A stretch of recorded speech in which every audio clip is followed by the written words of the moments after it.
Praise the lord. హల్లెలూయా. దేవుని నామానికి స్తుతులు. మీ అందరికీ వందనాలు.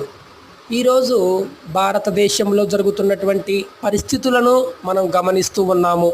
ఒక పక్కన యుద్ధాలు, భయంకరమైన పరిస్థితులు, అకాల వర్షాలు, తుఫాన్లు, భూకంపాలు, ఏమి జరుగుతుందో తెలియని పరిస్థితిలో మన భారతదేశం ఉంది.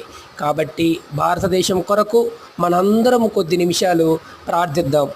ప్రార్థించినప్పుడు దేవుడు అనేక అద్భుత కార్యాలు మన దేశంలో జరిగించులాగున ఎంతో ఉజ్జీవంతో, ఎంతో భారము కలిగి ఈ దినము ప్రార్థన చేద్దాము. అందరూ కళ్ళు మూసుకోండి, ప్రార్థనలో ఏకీభవించండి.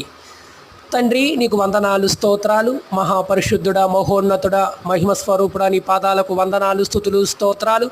ఈ పగటి వేళ నాయన మా భారతదేశం కొరకు మేము చేతులెత్తుతున్నాం ప్రభువా. మా భారతదేశ ప్రజలందరినీ మీరు పేరు పేరు మీరు జ్ఞాపకం చేసుకోండి నాయన. మరి ముఖ్యంగా మా దేశంలో ఉన్న 29 రాష్ట్రాలను బట్టి నీకు స్తోత్రాలు. మా భారతదేశంలో ఉన్న 140 కోట్ల ప్రజలను బట్టి నీకు స్తుతులు, స్తోత్రాలయ్యా. మా అధికారులు మీరు జ్ఞాపకం చేసుకోండి అయ్యా. అయ్యా, మా భారతదేశం చుట్టూ మీ కంచె వేయండి నాయన. మా భారతదేశంలో నా ప్రభు జరుగుతున్నటువంటి యుద్ధాలన్నిటి నుంచి విడుదల దయచేయండి.